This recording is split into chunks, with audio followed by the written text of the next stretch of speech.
Tom, I've got another question for you from the VIP supporters. I have a fun query for Tom.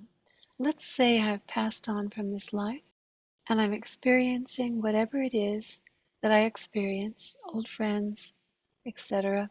I'm survived by my dog, with whom we're very closely bonded. Later on, when my dog passes, its experiences include reunion with me. Would my non-physical experience reflect and include that reunion with my old four-legged friend?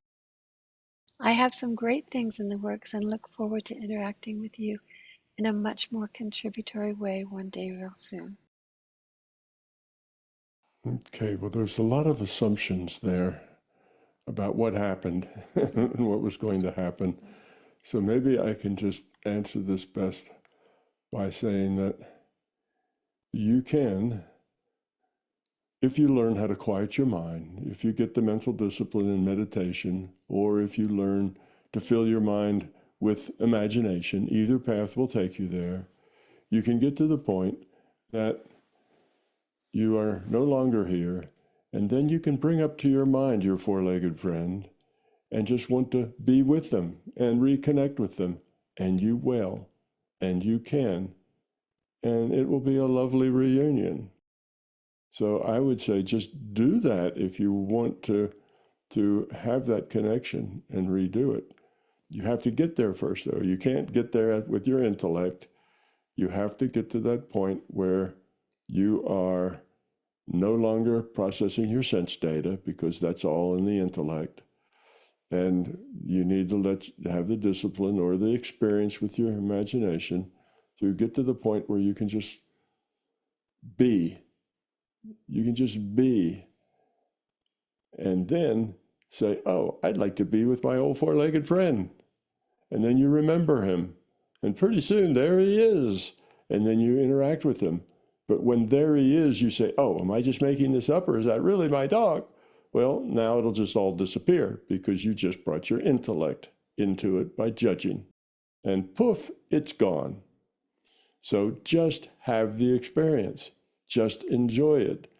Don't question, is this real? Am I imagining it, or am I really experiencing a reunion with my four-legged friend? Okay, if you go in there, you start judging it and analyzing it, and it will disappear. Just experience it. Whether it's in your imagination or not is irrelevant. You're having a reunion with your dog. Your imagination is a very powerful thing. It's part of you, part of your consciousness. You can create information. And when you create information that connects you with the database, so you start reliving things that are in the past that have happened, or even the possibilities. You can go off on other possibilities as well. Then it's wrong to say, oh, that was just my imagination. It isn't just your imagination. Your imagination is part of your consciousness. It can connect you with all kinds of things. It's not a fake thing. Information is real. It's the only thing that's real. Consciousness is real, and consciousness is an information system.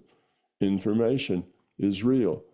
The source of that information can be one of three things. So don't throw out things in your imagination. Now, your imagination, if it's combined with your intellect, say, oh, I'm going to imagine a three-headed chicken. All right, now I come up with a picture. Well, that's your intellect, taking a picture of a chicken and giving it three heads. That's not really your imagination. With your imagination, you actually are there with the three-headed chicken. You're maybe picking it up. You're maybe feeding it out of your hand. That's the imagination. That's different than going through it with your intellect. Now, from that imagination space, you can say, oh, well, I'm not that interested in chickens. What about my dog? What about my old dog I had? And then you can have a reunion with your dog. And to say, well, that was just my imagination, is to take something that's beautiful and discount it. That's wrong. Your imagination is part of your consciousness. Your consciousness is connected to all other consciousness. You see? So don't discount things as imagination. Just interact with it. Let it be however it is, don't judge it. And then after you've had 4 or 5 or 6 really good outings with your dog, you can say, well, was that valuable? Now you can judge it and say, was that valuable? And you probably say, yes, it was. It was wonderful. I had a great time with my old dog. We were walking in this field full of flowers, and it's an experience. It's information you experienced. That isn't any less real than the information you experience in this physical world or the information you experience in a dream at night. They're all real. In all of those, you make choices. And by those choices, you evolve or de-evolve. It's true. This is just your mind. You're in mind space. Don't have the opinion that mind space is fake and physical space is real. That's not true. The mind is what's real. Consciousness is what's real. So writing off the imagination to it's a false thing because it's not physical. Well, that's just your bias. That's just prejudice that the physical is more significant than the non-physical. And it's not true. Actually, the non-physical is much more important than the physical. So don't throw away that part of your consciousness as fake because it's not physical. The physical is actually fake in the sense that we live in a virtual reality. Consciousness is real. So if you want to put the label fake on something, put it on the physical reality and say the physical reality is fake. What's going on inside my head is the real deal. It's just a different perspective and way of looking at things that will maybe help you have some very enjoyable moments with your old 4-legged friend. And those moments will be meaningful. They'll be significant.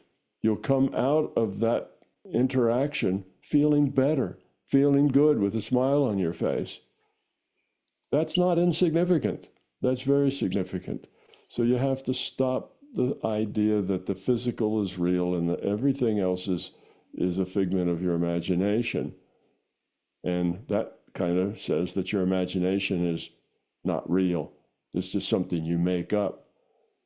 Your consciousness is the only thing that's really real about you is your consciousness. That consciousness can create data as well as accept data from other consciousness and from the larger conscious system.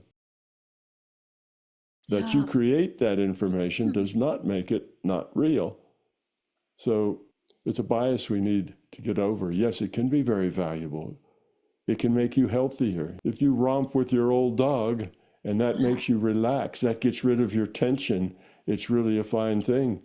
That romp with your dog can be very helpful in this physical reality. Absolutely. It can actually help you live longer and not get so many diseases and other things. It can lower your stress. Is that useful? Yes. Then don't judge it by saying, but is it real? Because the physical things are the only things that are really real, and everything mental is not real. It's the other way around. Everything mental is what's really real, and that physical is just a virtual reality that we interact with to make choices so we can evolve ourselves.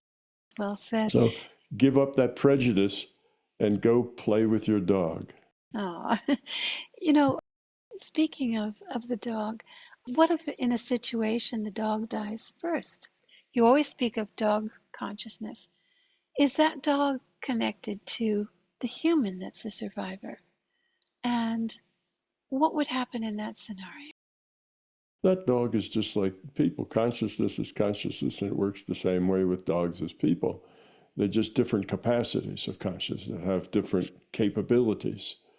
Okay, so when a person dies, his past experience that he just had, his past life, you could say, with the avatar, starts to fade and goes away. And eventually he's more focused on what do I do next, not on what happened last. And it's the same for the dog. Very quickly, the dog kind of forgets about all of the past life it had. It goes away just like a dream, and dogs dream. You see them with their feet twitching because in a dream they're running and their little feet are just twitching. You see that. So it's the same way. Dreams fade for dogs just like they fade for us. In the first instant of being awake, you can remember it all in detail, but 30 seconds later, you remember much less of it. And 10 minutes later, you remember it only sketchily. You know, a year later, you don't even remember that you had it. You know, it just fades away. So dogs will do the same thing people do. When they die, that sense of the physical very quickly fades and they move on, just like we do. So it's no different. This idea that we and all our loved ones and the things we like all hang out on clouds and play harps and, you know, that sort of thing, that doesn't work that way. It's not an effective way to run I a see. reality. Well, for a short time, would the dog, and I've heard about this, would the dog be with this bonded master, that where they had such a strong bond, would the dog be present there for a while? Could be for a short time if it had a real strong obsession. You know, an obsession is a very, very strong attachment to something. Okay. Hmm. If you have an obsession, a very, very strong attachment, and that obsession doesn't have to be negative or a problem, it's just you're very, very, very strongly attached to something, then yes, that dog maybe for a while remembers. It doesn't lose its dream. You know, if you wake up from a dream and you right away work in it and start telling it to yourself, you can keep it alive for a while. Hmm. You know, as long as you're talking about it, describing it, and so on, you can keep that dream alive for as long as you're talking about it. And then when you stop talking about it, it starts to disappear. So yes, if you're really, really focused on something, you can keep it alive for a pretty long time. So yes, that occasionally happens. But it doesn't happen for a long time. Even dreams that you recount and talk about, write down in your journal, usually 20 minutes goes by or an hour or something, and you're done journaling your dream. If somebody said, well, you know, what did you dream last night? Well, you'll have a better recollection because you wrote it down and you did that in intellectual space, and now you remember it. But if you don't write it down, if you just think about it, oh yeah, I had that dream and this happened and that happened, and you think about it, you don't write it down, so it doesn't really get too much ingrained in your intellectual space, then you'll still lose it. After a while, you just won't remember it. People that go back and look at their dream journals don't remember vividly all those dreams, but when they read about them, it kind of helps to bring them back because they did put it into their intellect afterwards Well, is by it the true? fact of writing it down. Sure. Is it true that that dream reality is slightly different than the out of body? Because I can tell my dreams will be gone or maybe even not remembered. But the out of body, very powerful, and that never goes away. That's a Yes, different there is thing a difference entirely. there. That's because in your out of body experience, in a way, you're taking that intellect with you. The intellect is not judging or assessing. It's just there with you. And the out of body experiences, you do tend to remember. And when you've had an out of body, you'll remember that for much longer than you would a dream. Eventually, those will disappear too. But you will remember them just like you had done it because you were aware. It wasn't a dream that you had in your sleep. It's a dream that you were consciously aware of what you were doing and where you were going. So that makes a much stronger imprint on you. Now, lucid dreaming is the same way. You see, lucid dreaming means you come aware in your dream. Well, in out of body, you come aware in this alternate reality. You don't go to sleep first, you just go into an alternate reality. Mhm. But you're there wholly, and you can think, you can make choices, you can decide what to do. Whereas a dream, things just happen to you, and you just react. It's things happen, you react. But in a lucid dream or an out of body, your intellect is making choices. But in general, it's not really doing so much judging or analyzing. It's just making choices, things that you remember. Well, I chose to go here or do that or see this thing. I had choices to make. And in your night dreams, you also have choices to make, but you're not aware. You're not lucid. You're not in control of it. It's just stuff that happens to you. You're just there. And this story unfolds, but you're just there. You're not really outside of that dream looking in and out of body. You are you, and it's out there from you. It's not just something that's happening to you, but something you're involved with. You can make choices in it. So there's a difference there. So the out of bodies kind of stick with you just like experience sticks with you. If you go out in your yard and you see that there's a little bunny rabbit out there with 4 little baby bunnies, and you watch them for a few minutes before they disappear, well, you will remember that. You may remember that 10 years later, that you went out in your yard and saw these little rabbits. That's something you did. If you just dream that, it'll disappear pretty quickly.